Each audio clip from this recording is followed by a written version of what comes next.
All right, ladies and gents, hello and welcome to Game 1 in the Best of 5 series. This might be a good individual game. I have no clue exactly because this is all live. And this map is Crescent.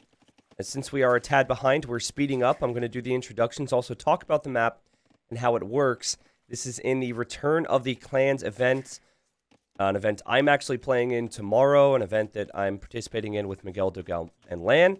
And then both of these two teams right here, they're in the same group. I think they are actually the favorites. Well, it's hard to say they're the favorites, actually. Because I think they also have, like, if someone could remind me, I think they might also have White Wolf Palace. But anyways, these two have sick teams in this group. And this is the winner's match. So whoever wins this moves out of the group. And whoever loses gets to still fight on. In the teal, for Deceptive Baguettes, we have Margu. Margu, an up-and-coming Frenchman who I actually play immediately after this series in Masters of TaToH 2. That's going to be horrible. Because he can be really lamey and really crazy, and I think he's better than me. So I think that'll be some content. Anyways, Margu's playing as the Vikings here. In the green, we've got Anno. Anno's playing as the Burgundians in the what we call the pocket position. You'll notice he's gone back dock for his fishing ships, which would be really important to note. In the blue, we've got Sitaux. Sitaux is playing as the Japanese. So Sitaux, I would say the best player on his squad, and he plays a ton of team games with these players. As Sitaux and his team, they were able to 3-0 my team, Miguel Dogal and Lan, in a show match I held just the other day. And this team has looked really good. So up against him, though, is TaToH. TaToH's in great shape right now. And TaToH's gone forward dock with the Koreans. Pocket position, we have Vikings for the Viper, who was actually housed when I caught him there. So maybe first game of the day vibes for Viper. And then here in the purple, we have Jordan. Jordan is playing as the Italians, an out-and-out water civilization. He's going to have an out-and-out water role. And you can see already he is on the way to Feudal Age. As is TaToH, as is Sitaux, as is Margu, and as is Anno as well. So you cannot cross over here with your ships. You cannot cross over here with your ships. Unless I haven't seen it yet, in which case I apologize. But you cannot cross over the sand with your ships. If you wanted to hit the back docker, you'd have to go a really long way. Now, what you've seen from GL is kind of the approach that you see from most teams, is they all dock the middle and then they all work together to win the middle. Viper will open with galleys, most likely, and then we'll have TaToH going with fires and galleys. If you look at TaToH's point of view, though, he has not seen that there's a barracks here for Sitaux. Now, I had the pleasure of casting Deceptive Baguettes in their previous round when they 3-0'd the Brazilian team, which is BZK. They had Riot and Goku, Fire, all those players. And so what Sitaux did, and actually this is not the best of starts for Sitaux, because he's got two enemy scouts over here. But it was actually Margu who was on the front, and they went man-at-arms, archers, and towers. And as you can see for TaToH, like, his gold position is as vulnerable as it gets against archers and towers. But good scouting. Viper also has brought a scout over. Everyone's got their scouts. Everyone's in Feudal Age now. And the Japanese man-at-arms are on the way to pressure TaToH. Now, what's different here is that we have back docking from Margu. So there's, like, no reason for these guys to make galleys in the middle. So Viper's just fish booming. I think they've noticed this or have been told this. So Viper's just fish booming right now. So he's going to go for the economic approach. And you can see for TaToH, you know, he's tracking this right now. Look at all the scouts, guys. We've got all 6 scouts. There's no cartography. They can't see what their allies see. The team game Age of Empires is really fun stuff. Now the man-at-arms are coming over here. So Viper's like, okay, I've got to prep some walls. I've got to prep something. And Viper actually even adding a barracks now. We can then follow it up with an archery range, maybe. Yeah, well, now what will get tricky is if Jordan underinvests into water. Right, so here he comes. So he's probably been thinking, oh, okay, this isn't going to be that big a deal. I'll just win water for my team then, and Viper can add fish. But guess what? There's actually galley production coming in, so Viper loses a ship. Or sorry, Jordan loses a ship. Some good quick walling from Viper, but if you haven't noticed, we were going to have scouts from Anno, who is Burgundians, meaning he can research his Castle Age eco upgrades in Feudal, and he's got a safe back fish boom. So this is like, I told you guys that I think Deceptive Baguettes are a team that can get a victory, at least at this stage in the tournament, off of Gamer Legion, because Gamer Legion, you know, it's still group stage. They're going to take some time to learn the strats and warm up a little bit. Ano loses that scout there. But so far, so good for Gamer Legion with the defense. You can see here, there is an archer for TaToH, but what they don't know about is that Ano's got scouts. I don't think they know about this. If Ano can find the archer, he's probably hearing about it now. You can find archer on either side. Those are easy kills for him. It's kind of unfortunate he didn't see that. TaToH might hear about this. And of course, the spearman is there, so you do have to avoid it. You have to be real careful. And Ano's been a little shaky here, I have to say, with his micro. Hasn't been perfect. But Gamer Legion also is Gamer Legion. They've got some amazing players in this team. And the scout numbers aren't really that high yet. Over here, though, you've got Margu, and Margu's doing a great job. Margu's young, he's quick, and he's super active, super motivated with Age of Empires 2. In fact, he told me, I don't know what's going on with him, man, but he's got the ability to multitask more than I could with life, because he's apparently studying for exams and everything, too. Because when we were scheduling for our event, we only had like 2 days to choose, because he's all in Age of Empires, all in on exams. Kudos to him for that. Yeah, he is a beastly player, that's for sure. And there goes Viper on the way to Castle Age. And again, Viper's had a front fish boom. So Viper's had a front fish boom, whereas there's a back fish boom for Ano. And Jordan is kind of protecting Viper right now by doing his thing on water. Now, archers have made it over for Sitaux, and now Viper has to leave his gold. And interestingly enough, Viper's going scouts with Vikings. So he's added a stable so he can spend the food, but he's been pushed off of gold for now, so he's not really able to do too much in the way of knights or water upgrades. I know it feels unnatural to go stables with Viking Pocket, but I think if you have a lot of food income, it only makes sense to do that over archers. And TaToH's here trying to help. He was able to kill the scout. Good work from TaToH. And now we have, this is the thing that we saw a little earlier from Deceptive Baguettes. I don't know how many of you saw it, but we see a stone wall behind this. I love this. So they're basically saying, okay, we might not kill you right now, but what we will do is make it so you can't counterattack at all on land. Still have the water engagements going. Jordan hasn't clicked up yet. There he goes. He just clicks up to Castle Age. So Margu will have a really big advantage there. Jordan's ship just got, like, stuck there or something. And now Jordan could be hit, so Viper's got to look for this and protect his teammate. He could go for light cav, I guess. But you do not get bloodlines. It just feels like the long-term investment isn't that good if you're making this many scouts with the Vikings. But also at the same time, you got to clear this up. Ano's going to be in the next stage shortly, so Ano's probably going to be following this up with more knights. And TaToH's just saying, hey, they stonewalled here. It's not complete yet. But he's basically pointing out that that could be an issue for them. I think another issue for Gamer Legion is the fact that Margu is up. So Margu will have those upgrades coming in. Jordan, he's also behind in numbers, if I'm not mistaken. Viper still hasn't engaged against this, but he has kept it from doing any damage to Jordan, of course. I was surprised that Viper didn't go for the light cav upgrade. I feel like it would have been helpful here. He's added knights. And the counterattack is not really a possibility. There still are archers out here for Sitaux. Sitaux is 2 minutes away from Castle Age. TaToH's tracking that, though. Viper at least takes a partial engagement, and here are Viper's knights. So Viper made scouts and sent all the knights just to kill this. Doesn't really feel like it's worth it. Viper is adding longboats, though, to help out his team on water, and adding more docks. So there's a lot of coverage in the middle for Gamer Legion. Man, this is awesome. I know waking up as early as I did isn't the earliest thing ever, but this is an amazing game. I'm so glad that I changed my schedule for this. Let's go, baby. This is some amazing Age of Empires right here.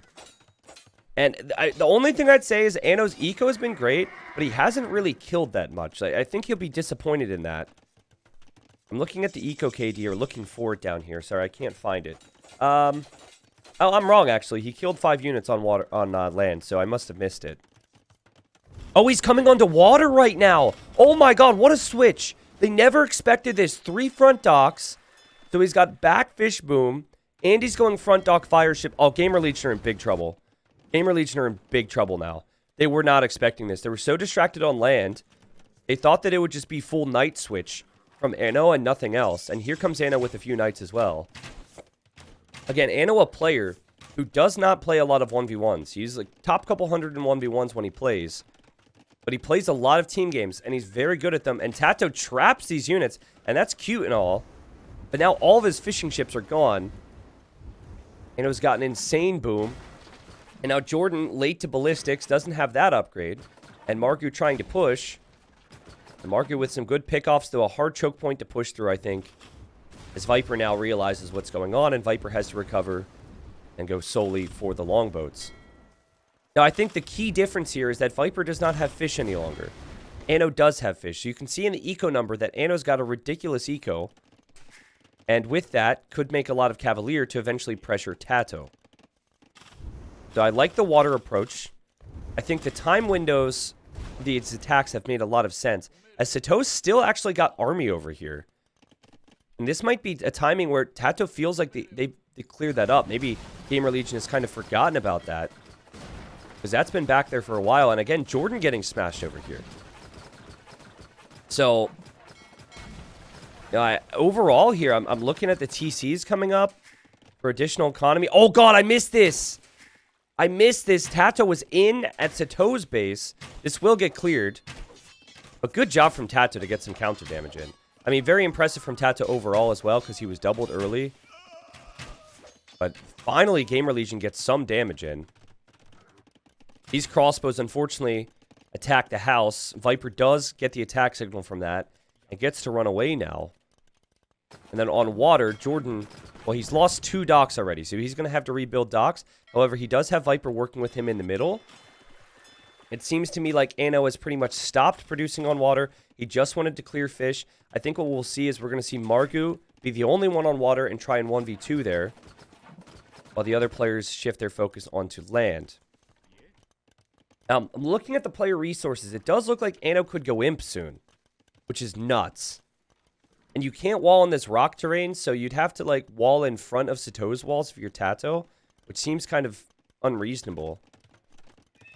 And Anno is imping, which is pretty wild considering he doesn't have that many villagers. He's only at 67 eco. And so this is the time window for Gamer Legion because Anno's main TC is not producing vills, it's imping. This TC, of course, will produce vills, but it's all about how much army can Anno afford off of this. He's got 21 on food. It's not that crazy if he wants to rush some of those upgrades and some of those numbers. But I think even if he can get the final armor upgrade with like 10 Cavalier, TaToH might completely die to that. Look, TaToH playing defensive, TaToH reacting a lot. This is a good attempt to try and sneak in. That is not going to work in the end. Good work from TaToH. And obviously, Anno's going to need those upgrades. TaToH has a transport. Yeah, he does have a transport, I see. I don't see TaToH being able to transport reasonable numbers of crossbows, though. Because you can only fit 5 in each transport. So that's just not going to be a real possibility for him to go 5, back and forth 5. Because a Cavalier could always just swoop in and take that. I think the keys for Gamer Legion is actually maintaining their army numbers. Maintaining their army numbers on water. And then maintaining their army numbers on land. As Viper loses a little bit of water. Jordan is completely off of it right now. I mean, he's got his navy from before. So what do we have? We've got a total of 30-something units. Margu. The only thing I'm surprised by with Margu is that we haven't seen a dock here. I would like to see an additional dock there. It's not the biggest deal, but you know me, I'm constantly talking about redocking. +2 armor, which is the Castle Age armor is on the way. And how did this happen, actually? Wait a second. How did that... Did Sitaux try and make a gate there and have it be denied? I think there's a big mistake from Sitaux. I'm sorry, we'll have to go back to that point. What is it, 28 minutes? This army should never be making its way through here. Like, this is a big mistake for Deceptive Baguettes. Their whole plan was about having the walls down. And now I think what Gamer Legion can do is they can kind of force reactions for a bit. As, yep, you see Margu on the way to Imp. This is something I was expecting a while ago. He's got incredible eco with the Vikings. There was a new bug happened to me. What bug is it? I mean, TaToH would have gone through anyways. Maybe, you know what? He probably shot it down with his castle. And I probably just didn't notice it. It's probably not that big a deal. If you place a gate foundation on a wall, it leaves it open until it starts being built. Well, that's not really a bug, though. That's literally how the game works. You should never place a gate foundation over a built wall like that. You should never do that. So I have to look back and see what happens. Or what happened. That's not a bug. That's always how the game has worked. And I think that's how the game should work as well, to be honest. I think it's a big mistake for Sitaux to do that.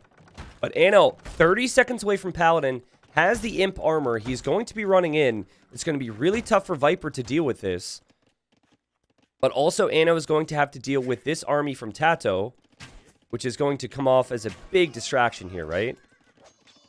Gamer Legion have caught up economically. We have Margu falling back with more docks, losing some of them. Desperation Demo there doesn't land. Very hard, though, for Gamer Legion to comfortably engage in the choke point. In fact, I think Gamer Legion are getting wrecked here. Viper and Jordan need to coordinate. And I think Viper's distracted because he's quick-walling guys, but he lost so much on water while he was doing that. Obviously, great quick walls from the Viper. He is on the way to Imp. He's going into Viking Pikemen. They're not bad. I wouldn't say they're great either. And it looks like TaToH got completely cleared by the Paladins as expected. TaToH still has not clicked up to the next stage. And now he is trying to return the favor with these walls. So as I said, it is extremely awkward to do that. And now Jordan could be hit by Paladin.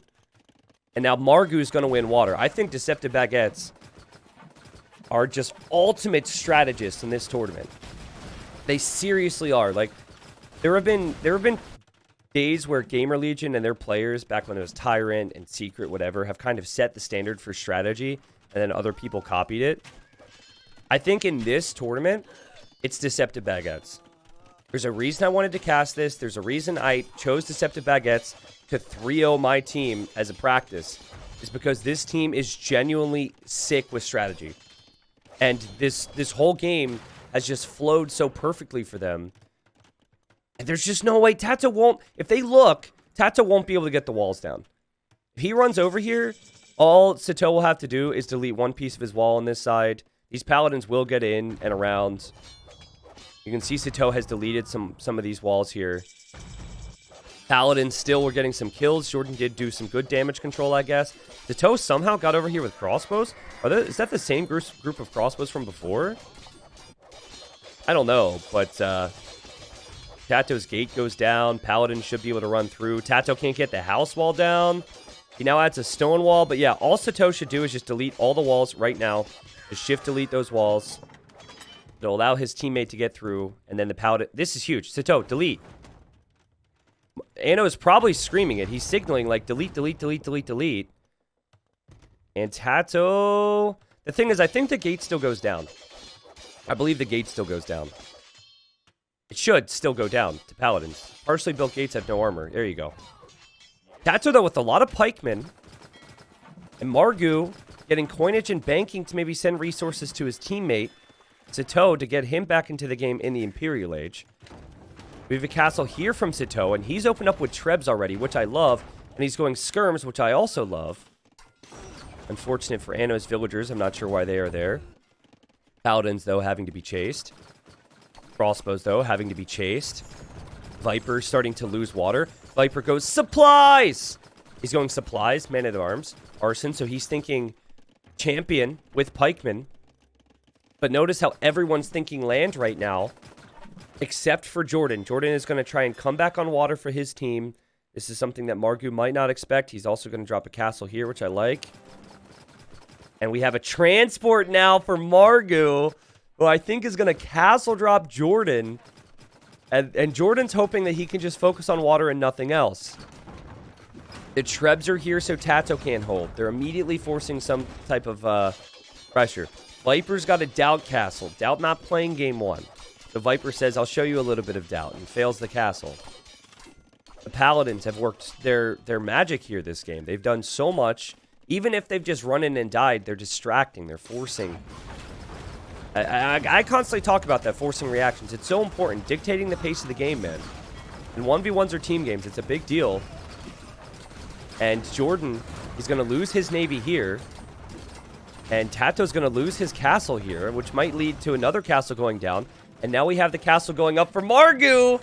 And I don't know if Jordan's will ever complete here.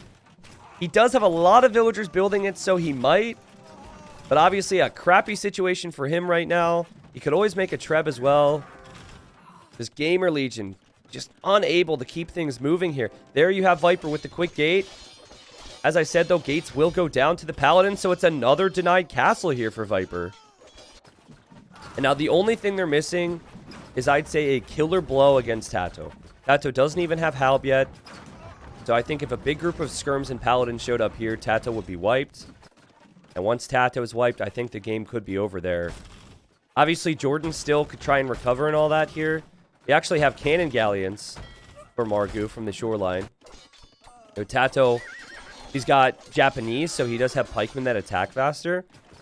But that does not matter here. What a cool map. This might be one of my favorite maps in the tourney so far, excuse me. What a cool map. What great strategy from the Baguettes. And I told you, they mean business. So this one's going to YouTube because I felt like the ebb and flow of this game and where players focus, which led to them being able to take control of another area of the map, even if it's not even the same type of control. Like, where they went water dictated where they could go land. Where they went land dictated when and who went on water. The whole strategy was freaking sick. It's not every day you get to see Gamer Legion out-strategized. So this individual game is going to go up. This is in the group stage of this tourney. It's not the later stages. I will, of course, cover as much of this as possible. My team's also playing in this tourney, though I don't think that stuff will hit YouTube. Anyways, long story short, YouTube, I hope you enjoyed this. I want to hear what you thought about the strats. I want to hear what you thought about the map. And then I'll hopefully put the full best of 5 in the video description unlisted if we don't upload the whole thing to the YouTube channel. Because for group stage, with unrecognizable names, I don't want to spam a full 3-hour VOD to YouTube. Sometimes that's not so good for the algorithm. So we'll get the good stuff up there as always, as I always try and do. What a game, dude. That was so good. That was so good. I'm so excited we got to see that one. I've been waking up early for that, man. Look at the KD here for Margu. Look at the KD for Anno and for Margu, actually. This is incredible. 107 to 16. That almost doesn't seem real. 144 to 59. And then Sitaux won't care about his KD because he was front position, right? So while Sitaux might not have looked like he was really carrying much with how he played this game, Sitaux was the one who got the walls down. Sitaux was the one who started off with man-at-arm pressure. He kind of opened up the potential for Anno to do what he did. And then, of course, Margu benefited from all the distractions.